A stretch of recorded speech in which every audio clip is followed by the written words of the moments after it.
You. Hey guys, welcome back to The Advisor. My name is Lisa Urbanski, co-host of the show, joined by the brain science educator and coach, Mr. George Haymaker. So him and I started a project together where he's bringing me through a coaching session. If you missed it, episode one was the introduction to that. And I'm sharing parts of my life to illustrate how he works with his clients. And so, one of the issues that I was dealing with that brought up in the episode, which is two episodes ago, was perfectionism. And today he's going to walk me through part two of this experience, his awesome coaching program, which you guys are about to learn a bit more about. And you're about to learn a little bit more about me. Before I get started, I just want to say thank you to Spreaker and iHeartRadio and to our fans, our audience, and all of you out there. Please do not forget to like and subscribe before you leave today. George, it is good to see you. Lisa, it's great to see you, and it must be Friday afternoon if we're together. It is, and I'm always such in a great mood because I know that I get to go outside and do whatever I want for the rest of the weekend. But I do enjoy our conversation. Well, that's why I schedule them on Friday afternoon because I know you're going to be in a good mood and we're going to have a great experience together. Mm. So, Hey, I'm always in a good mood. okay, fair enough. You're an extra special good mood on Friday afternoons. There you go. There you go. I bring the heat. I bring the energy for all of our clients, and you're one of my faves. So there you go. Excellent. So we're part two. We're going through this process of building Lisa 2.0. We already pinpointed some of my issues and where this needs to go. So where does this go now? Yeah, so let's just do a little recap for the audience's benefit, right? And for yours and my benefit as well. Yeah, so this pattern that you were telling me about that um, I guess you'd say maybe struggling with or challenged by, even since early childhood, has been one where you've sought to be perfect, right? Why don't you just recap that for us as to, is that the pattern that, we were discussing that you've been challenged by, and tell us a little bit about how it presents itself in your life or has in the past. Yeah, so I used to think that everything I did had to be perfect. So if I started something, it was this pressure to put on myself that it had to be the best damn, whatever it was that I was doing, whatever it was. So it's like, I'm going for a run. Well, I'm going to go for the perfect run. I've got to do it this way. Every job I've ever done, I've been a perfectionist. So I do it fully, wholeheartedly. And so it almost like it put me in this corner because I'm like, oh, I don't want to sign up for that because then I'm not going to do it perfectly because I don't have the time, space, energy, blah, blah, blah, blah, blah. But then the kicker is nothing was good enough. So like even though I would achieve, it would never felt like enough. And so that was what we were working through. Right. Thank you for that recap. And I think we labeled this pattern the pressured over performer, if I'm not mistaken. Yeah, it's like that kettle that's like screaming. You know, those old kettles like your grandma used to have, my grandma would have it. And as soon as it would boil, it would like this loud, like screaming noise. And I hated it. But that's what that reminds me of. That was me in that problem. Right. That's a great analogy. Is that kind of what it felt like in your head? This screaming, Yeah. steamy. Yeah. Okay. Not pleasant, not helpful. And I think you described to me that it did trace back to childhood, and you had an older brother, and he was very talented and skillful, and you were always trying to measure up to him. Is that kind of how it developed? Totally, totally. My brother is like the A plus student, the A plus guy, the guy who's in the books, the good hockey player, triple A hockey player. And my dad was pretty hard on us as kids, and we really were taught to work real hard. But everything I did, he always did a little bit better. So that definitely is where that came from. Yeah, for sure. Right. And then we talked about, the six human psychological needs that all humans are trying to meet in their lives. Um, and we looked at those six, and we said, which of these do you think you were trying to meet when you were when this pattern was displaying itself? And there were a number of them that I think popped up into your mind. But the one that was most significant was, in fact, significance. You were trying to find your significance in the world, and so you felt like you needed to overperform in order to meet that need. Is that right? For sure. Overshare or overperform, overdo everything, try so hard. Okay. Definitely. Yeah. And that was how you were trying to feel seen and valid and worthy and all of that. Yeah. Yeah. External validation. Yeah. Okay.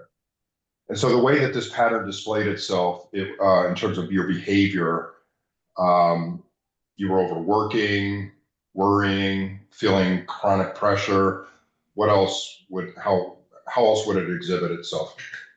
Constant state of fight or flight, always constant state of fight or flight, would have a really hard time winding down, would never feel like it was enough. Watching a movie was difficult for me. Um, just when something was complete, it was like, what's next? Right. Like there was no giving myself a break. Right. Boy, that is exhausting just hearing you talk about it. Yeah. And so we explored some of the costs associated with this, right? I mean, how the toll it was taking, and some of the emotions that you mentioned were anxiety, exhaustion. What else? Oh man, anxiety was a big one. Exhaustion, no low confidence, low self-esteem, low self-worth. I would feel scared to share my voice. Look at me now. Um, like all of those things, just feeling insignificant. Right. I even think you even mentioned that it affected your sleep. Oh God. Yeah. I mean, my sleep was like choppy, like for sure. Okay. And we talked about, how many times you think that you've repeated the pattern over your lifetime. And I think the number was in the what? If you have a scroll, it's still rolling. So yeah. It's like Okay, the longest toilet paper roll ever. It's like gigantic, and that's like time after time after time. Yeah, it was a pattern that very young age, from a very young age. Yeah, yeah, thousands of times, right?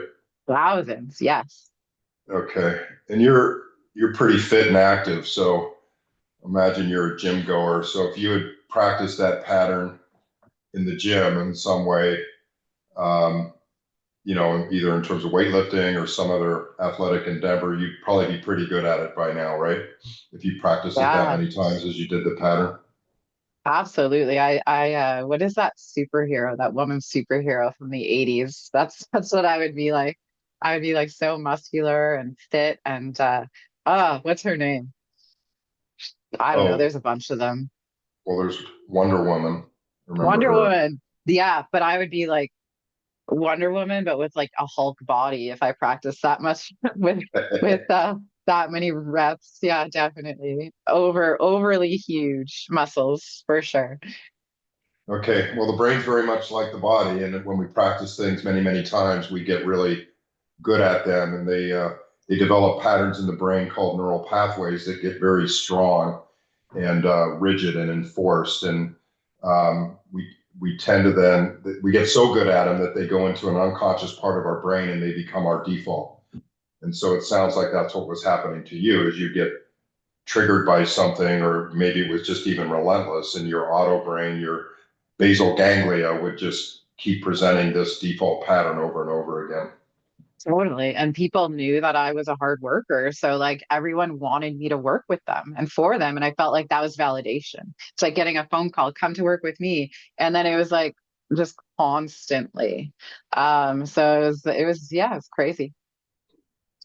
Okay, so I think we spent enough time recapping, and you've done a great job of kind of illustrating what that pattern looked like and what you thought when it appeared and how you felt and how you behaved and all of that. So, um, and then we spent some time loosening its grip on you, right? We talked about all the costs that it um, has levied on you over the years, and even still affects you when it presents itself. We talked about if a friend of yours was dealing with this, how you would coach her.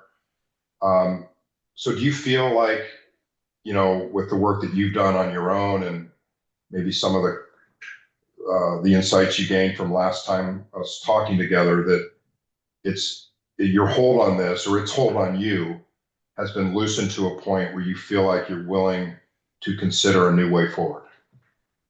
Yeah, I mean, absolutely. Um, it's definitely the insight, right? So when you understand and can see it from a bird's eye view, that's when the change can come in because you're able to pinpoint those things. So absolutely. Okay. So that's part of what we do in those exercises is we try to get you to come outside your body and look at your brain from afar and feel kind of bad for it, right? That it's had to deal with this all these years, and be objective about it. That's why we put a label on it called um, the pressured overperformer, because we want you to create some distance from the pattern so that it's not holding this grip on you. So Yes. so we're going to build Lisa 2.0, and I know that you've done a lot of this building already with all the work that the self-development work that I mean, you're a growth-minded individual, so you do a lot of this anyway. But for the audience's benefit, we're just going to kind of go through this. Um, so when Lisa 2.0 looks at this pattern, um, how does she view it? It's destructive for sure. Um, non-serving, unfulfilling, chaotic. Okay. Are there any good parts of the pattern that Lisa 2.0 would like to bring with her, or does she want to construct something brand new? Yeah, I mean, there's nothing wrong with having a work ethic like that. So I think the work ethic part is something that I would take along. Um, yeah, that one for sure. And the fact that I'm heart led, like I've always done my work from my heart. I've never been someone that would like lie. I mean, in my addiction days, I lied, but when I got sober and started like taking life seriously, I'd never lied to anybody. I was always very honest, probably way too honest. So I think that's a great quality to bring along with me. Okay. Um, so let's just start to construct what Lisa 2.0's identity is. And I think where a lot of people struggle um, mentally is that they're feeling things and thinking things and doing things, um, and experiencing the world in ways that are not in alignment with what they want their identity to be. And so they're not being the individual that they want to be deep down. And they're not acting and thinking and feeling in accordance with that. And that's where mental friction comes up. And so the brain is always trying to give us signals and talk to us and tell us things, but in the form of, signals, energy, and or negative thoughts or negative emotions. The question is, are we listening to it, and are we doing anything about it? And I don't know about you or a lot of people, but I know I had no idea that that's what my brain was trying to do, and my brain was giving me all kinds of signals, and I just thought that it was what it was, and I didn't realize there was any ability for there to be back and forth communication and for me to take what it was trying to signal to me and do anything about it. So I was just flying blind. And that's part of what we're here to do, is to illuminate the fact that the brain is a trainable entity. It is not fixed. It is not telling us what to do. We have told it what to do, and we have trained it the way that it is. And so um, what we're going to try to do here is to create this identity of yours, identify all the characteristics of it, and then you're going to go forward and live in alignment with every aspect of it. And if you do, then you will have no mental friction. You will live in a place of balance and lightness and freeness, where the things that your brain will communicate to you are, um, you know, good things, things that tell you that there's no mental friction. So lightness, airiness, happiness, fulfillment, meaning, peace. Okay, that's what we're kind of after when we do this. Um, so we're basically going to write a screenplay. We're going to write your character into a movie, and it's like we're going to give this character script to you, Lisa 2.0. We're going to build her, and then you're going to go start acting her out in every way, shape, or form. And if you do that, then you'll be living a life of peace and fulfillment, lightness and airiness and balance and all those other great words. Okay. Well, it's a good thing I wore my ninja suit today. That is good. So we're going to start with your values. Okay. Now, the Okay. values are guiding principles that determine what matter most in our life, and they're like a compass that points us in a direction. So, we're all heading somewhere in life. We have goals and aspirations that we're pursuing, but these values are things that live deep, deep, deep inside of us in our core. And they're the things that are our guiding principles, like signposts on the side of the road saying, do this, don't do that. And they're the things that create really deep meaning for us. So why don't you give me, 3 to 5 values that you want to live by going forward? Yeah, I think those would be like being heart led. What value would that be? Being what? Authentic, being heart led. So authentic, being authentic, Okay. Yep. being assertive, a good listener,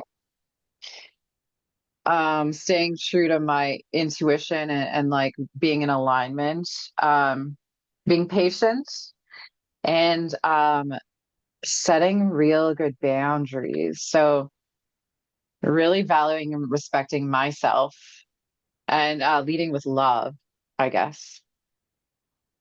Okay. Great ones.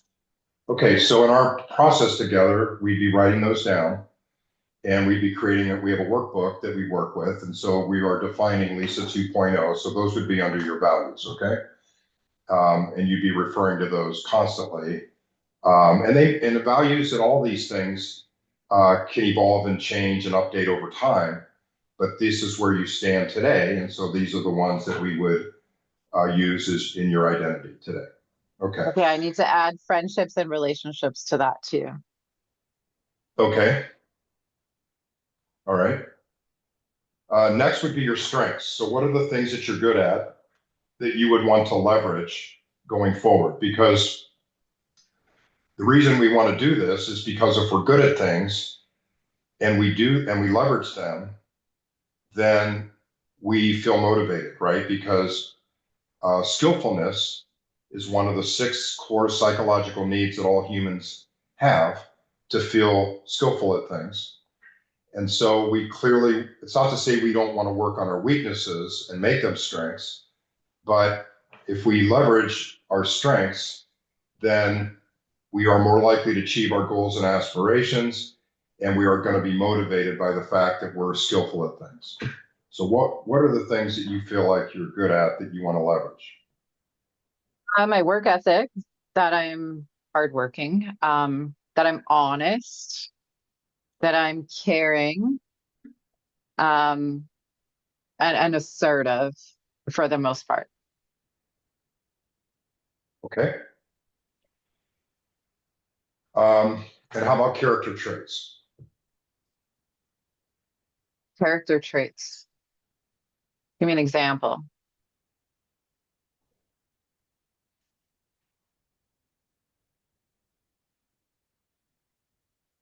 So would that be like So honest, just like things being, like being persuasive or playful or honest or gentle or yeah, industrious or I like a sensible or child. courageous. I'm very what's the word? I don't make decisions based on emotion. So I'm logical. Um and I'm definitely very playful. I'm very childlike. I don't take life too seriously, but I'm also very professional.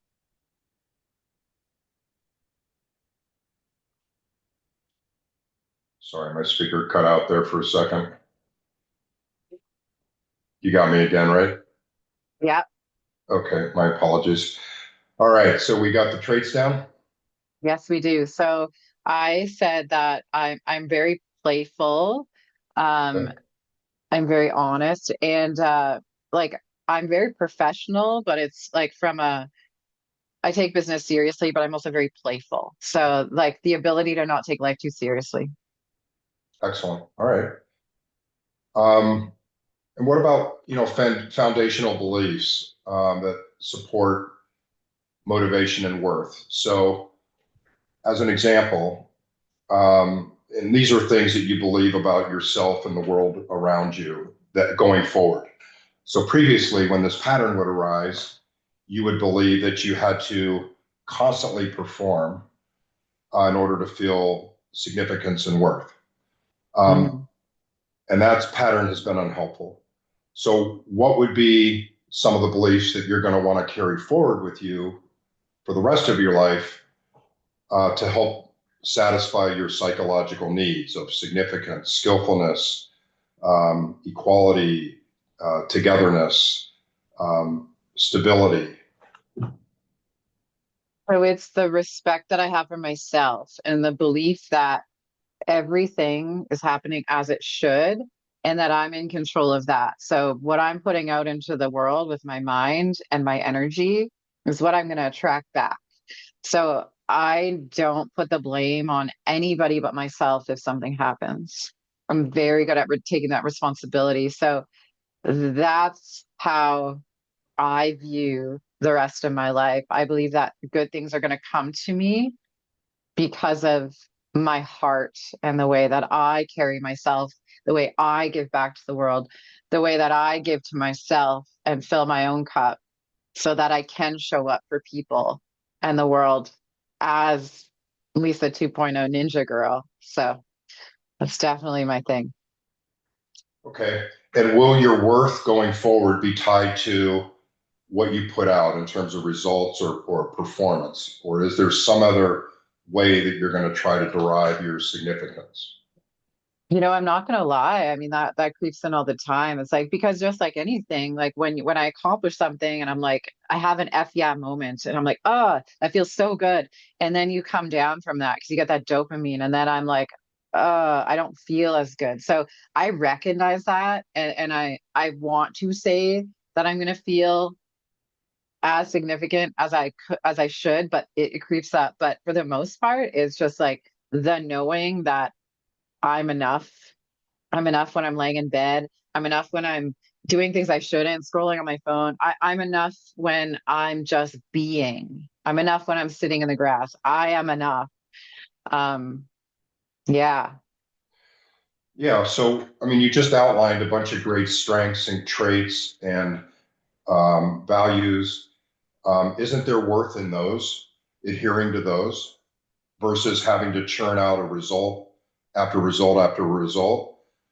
Isn't there worth in the process of how you come into the world and how you go about trying to achieve the result instead of the result itself?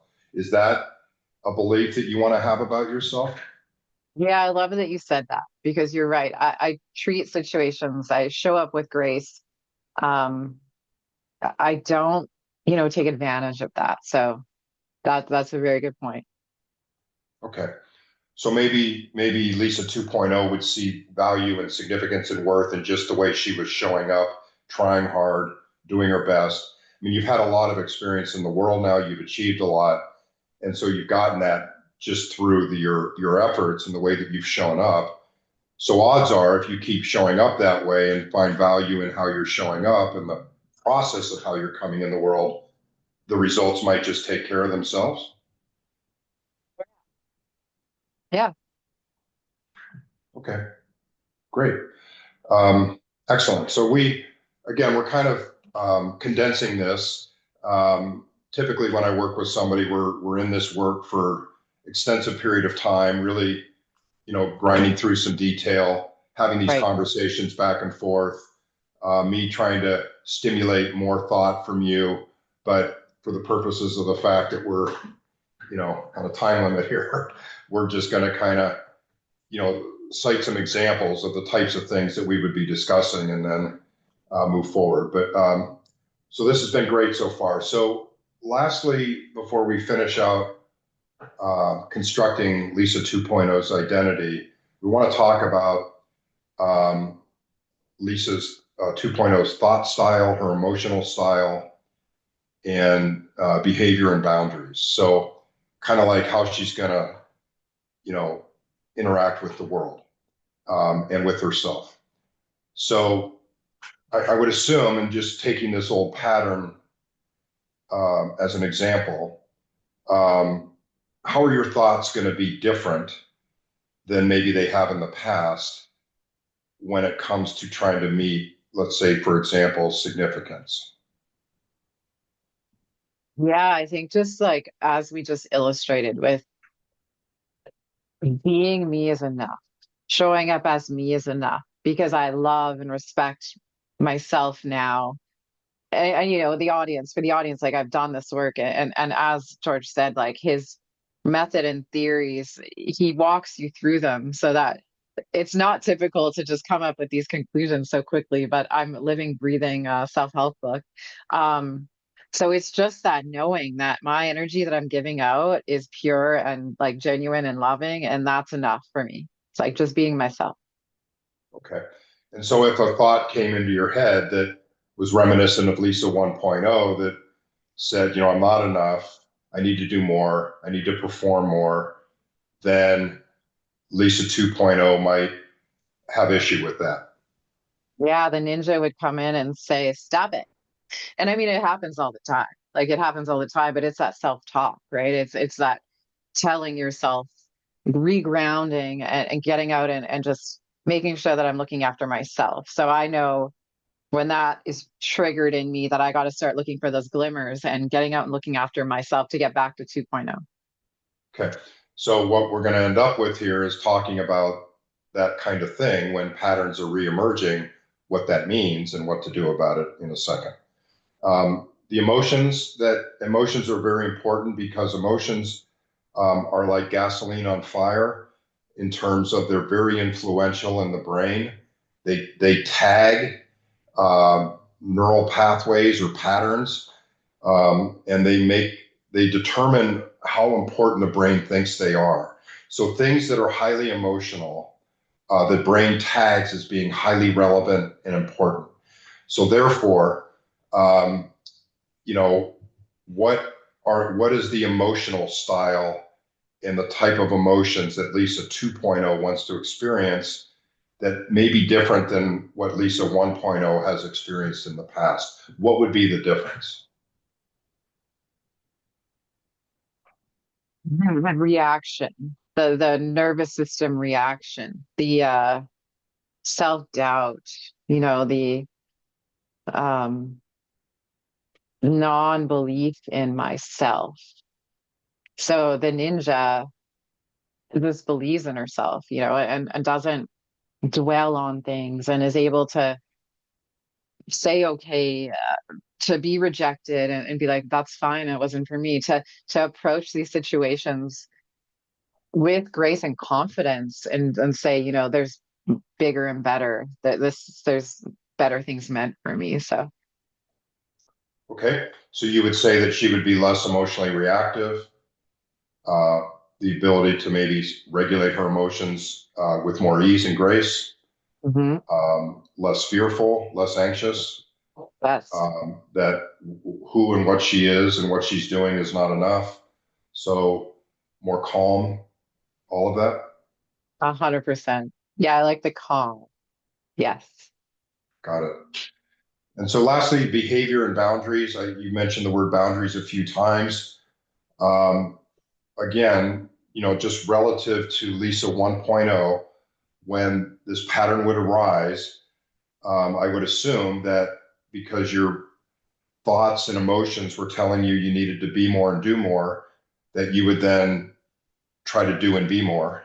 So it would come out in your behavior, right? It would. Yeah, absolutely. And I had zero boundaries. My boundaries, not that I had zero boundaries, God, that'd be awful, but they were not as tall. My walls weren't as built, and they were easy to jump over. Okay. So they weren't strong boundaries, they were flexible ones. Exactly. I would not show up for myself. I would not show up for myself. Okay. Great. So that's a really good framework and, some definition around what the difference between Lisa 1.0 and 2.0. So now we've kind of written the character script of this new Ninja Lisa. And now we have a template for what her values are going to be, what her beliefs are, strengths, traits, thought style, emotional style, behavior, boundaries. So this is a really good framework, okay? Um, so with that in mind, um, this need of significance that you used to try to satisfy by overperforming, um, how would you restructure this pattern to meet this need of significance? Me waking up, practicing gratitude, saying I'm going to show up as myself today and do my best to accomplish what I can. It's like letting go of the expectation, right? There's no expectation. Life throws you things left and right all the time. Can't control anything but yourself. So just making sure I'm responsible for myself, my needs, and releasing control, just letting go, surrendering. It's going to be okay. Okay, so you would still have your goals and aspirations; those wouldn't change, Nope. um, but you would find more worth and significance in how you go about trying to achieve them, knowing that you're being in alignment with your strengths and your goals. I mean, your values and your traits and your beliefs. So as long as you were operating in that framework and you were working hard, which is still important to you, you said it's one of your values. Um, so as long as you were doing that, you would feel it would satisfy your need for significance, and you wouldn't be as wrapped up in the outcome. Yeah, absolutely. The other day uh, I had a busy day and I had to be out of the house and I had a call and I had to get ready. And as a woman, getting ready means like it's going to take an hour and a bit because I have long hair and I'm blow drying and I go downstairs and I've got about 10 minutes to make a smoothie and I knocked over this giant container of pumpkin seeds and it went everywhere and it was like raining pumpkin seeds and I was like, oh my god, it's in like the cat water, it's in this, it's all in the cabinet, and in like that 10 years ago would have destroyed me, but I just started laughing. Oh my god, I just started laughing. I'm like, oh my god, whatever, you guys are going to be finding pumpkin seeds in the house for the rest of the year, and I just dealt with it and I didn't react, and that was powerful. It was powerful. I went on with my day and found a pumpkin seed this morning. But it's like that, the ability to just surrender and like whatever it happened, like that to me was like huge for myself and my body. And the day isn't going to be perfect. And that was the perfect day. Like that's how the day was supposed to unfold. So it's powerful to feel that and live that. Excellent, excellent. And so when you do achieve something, um, will that be enough with Lisa 2.0? Or will there be this ongoing need to that not being enough and what's next? Or will you celebrate that victory for what it is, experience gratitude and whatever else you want to experience and let that be enough? Yeah. Oh my God. Yeah. And if you do that, what will be the benefits to you mentally, emotionally? I mean, I think I just said it, like just the peace of and belief that everything is okay. Right? And the calmness and the just The everything. laughing, the playful, there's just like, yeah, like I just, like I said, releasing of control. And so like the calm and the chaos. And how rewarding would it be to you to feel that instead of what you felt so many times in the past? Yeah, so good.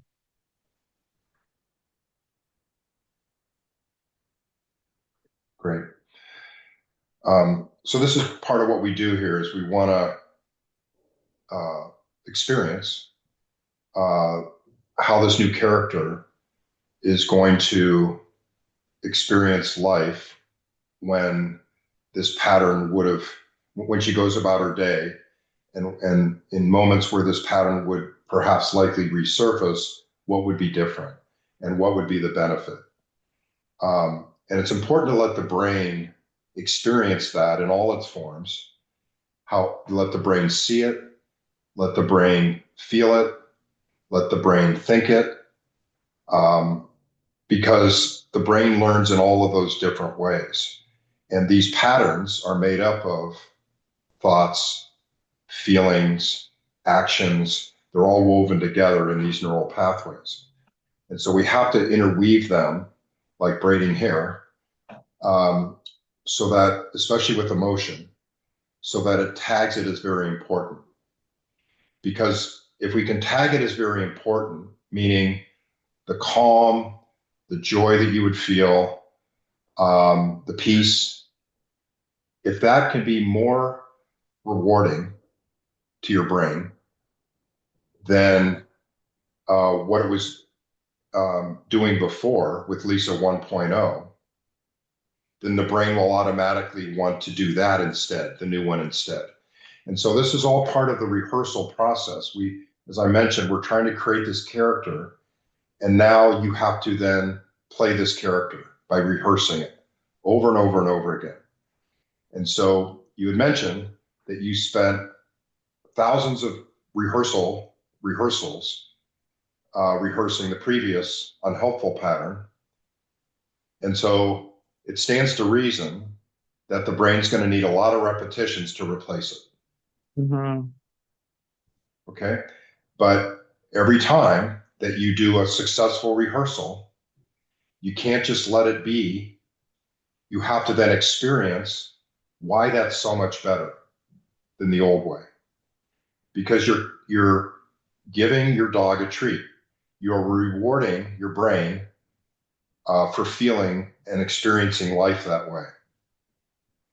If you just blow right by it and don't sit there and savor and experience why this is so much better, then your brain is going to not as aggressively tag and strengthen that pattern as it would. Um, and that's what we want to do because we want the brain to replace that old pattern with this new one. And so I'm going to challenge you. I know you do a lot of work uh, with self help and development. You're always working on yourself, which means you're a growth minded individual, which is wonderful. All of us should be, I think. Um, so if your old pattern is still appearing, it is my contention with you that you may want to try to rehearse um, this version of yourself with relating to this pattern and any other ones you feel like you want to embed deeper into your brain and ingrain as stronger neural pathways. We just need to rehearse them more, and you need to experience them more and the benefit of when things go the way that you want them to go.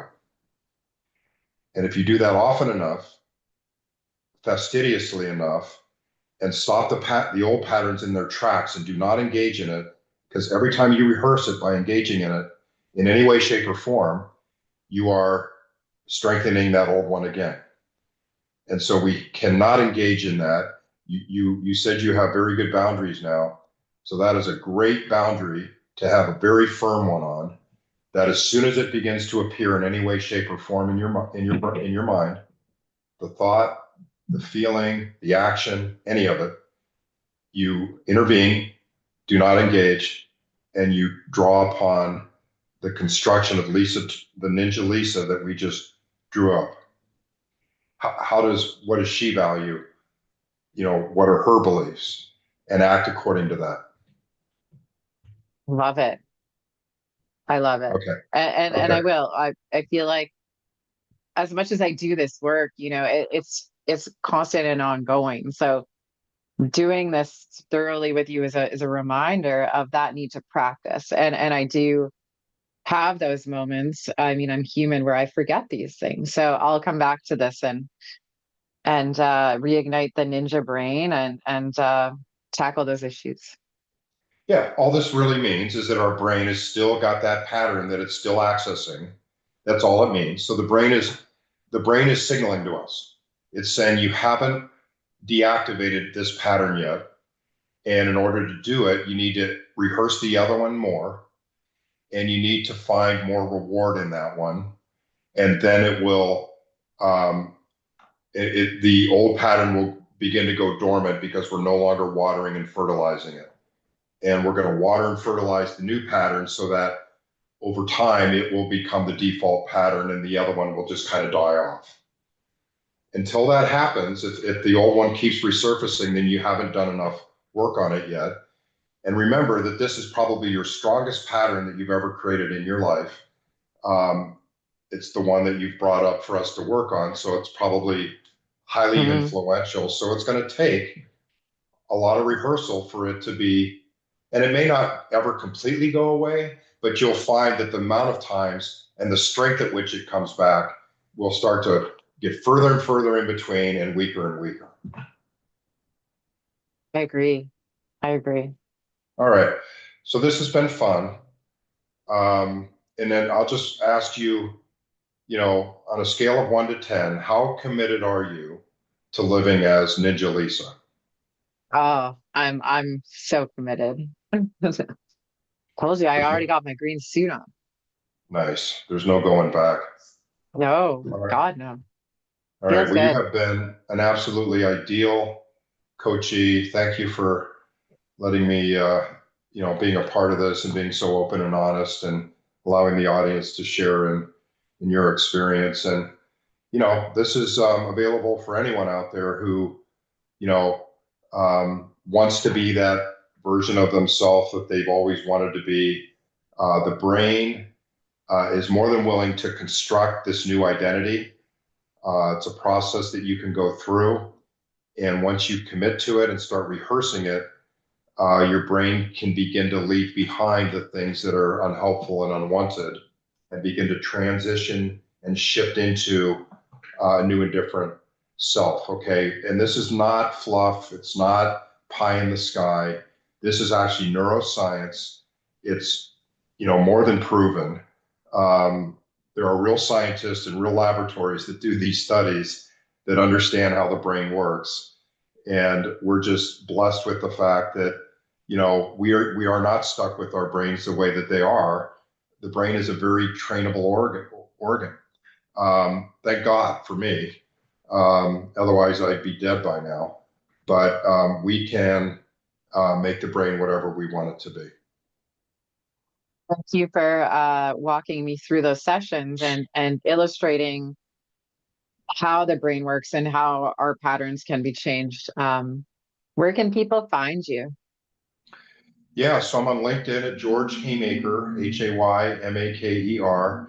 Also, a bunch of great videos on YouTube, um, and I'm on Facebook. Also, my website, georgehaymaker.com. And they can set up a free call to just chat about what's going on in their lives and to see if we're a good fit together. There's a link on there on just about every page for a free discovery call. Amazing. Well, any last words before we end our call? I'm worn out. You wore me out. I think I just, have a great weekend, huh? And spend some time practicing being the best version of yourself. Ninja Lisa 2.0. I love that. And to our audience, you can become a ninja too. Get in touch with George. He's got some great content out there, some great slides. I've been following him on LinkedIn, and there's some really great advice on how to work with your brain. Brain science. He is a brain science educator and coach. I'm Lisa Urbanski with the Advisor. I'm going to go ninja my way into the weekend. I hope you guys are all doing well. Do not forget to like and subscribe. Bye, everyone.